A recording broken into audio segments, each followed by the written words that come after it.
यवतमाळमधून राजेश पाटलांना शिवसेनेनं उमेदवारी दिली आहे।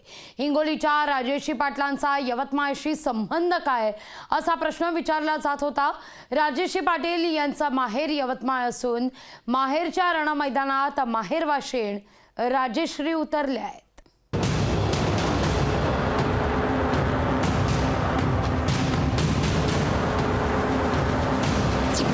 शिवसेना उमेदवार राजेश पाटलांचं यवतमाळ कनेक्शन। सासूर वाशीण राजेश पाटील माहेरी निवडणुकीच्या रिंगणात। राजेश पाटलांना निवडून देण्याचं मुख्यमंत्र्यांचं आवाहन। हिंगोलीचे खासदार हेमंत पाटील यांच्या उमेदवारीला कात्री लावल्यानंतर त्यांच्या पत्नी राजेश पाटील यांना शेजारच्या यवतमाळ वाशिम मतदारसंघातून उमेदवारी देण्यात आली आहे। हिंगोलीच्या राजेश पाटलांना यवतमाळमधून मिळालेली उमेदवारी हा चर्चेचा विषय झाला। पण राजेश पाटील यांना उमेदवारी मिळण्यामागे काय कनेक्शन आहे अशी चर्चा सुरू झाली आहे। राजेश पाटील यांचा माहेर हे यवतमाळ जिल्ह्यातल्या नेरमध्ये असल्याची माहिती समोर आली आहे। जन्मभूमीत विजय मिळेल असा आशावाद राजेश पाटील यांनी व्यक्त केला आहे। माहेरच्या लोकांना लेकीच्या मनातल्या सगळ्या भावना कळतात। मला वेगळं सांगायची गरज वाटेल असं वाटत नाही।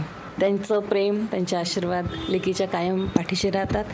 लेकीला माहेरी मागावं लागत नाही। माहेर कायम भरभरून लेकीला देतच असतं आणि निश्चित यावेळेस माझी ओटी माहेरच्या या सगळ्या आशीर्वादांनी तुडुंब भरणार याचा नक्की खात्री आहे। राजेश पाटील यांच्या रूपानं निवडणुकीच्या रिंगणात उतरलेल्या माहेर वाशिणीला मोठ्या मताधिक्यानं निवडून देतील असा विश्वास मुख्यमंत्री एकनाथ शिंदे यांनीही व्यक्त केला आहे। आपल्या प्रत्येक ताईला माहेरचा ओढा असतो आणि त्या माहेर वाशिण म्हणजे आपल्या लेकीप्रमाणे आपली या यवतमाळ वाशिमची लेक म्हणून आज आपल्या समोर त्या लोकसभेच्या उमेदवार म्हणून आलेले आहेत। सगळे रेकॉर्ड ब्रेक करून आपण त्यांना निवडून देणार आहात हे नक्की मला त्याची खात्री आहे। राजेश पाटील या माहेरच्या होमग्राऊंडवर उतरल्या आहेत। यवतमाळकर त्यांच्या लेकीची ओटी विजयी खणा नारळानं भरतात का हे पाहावं लागेल। संजय राठोड, लोकशाही मराठी, यवतमाळ। लोकशाही मराठी ऐका, पहा, जागरूक रहा।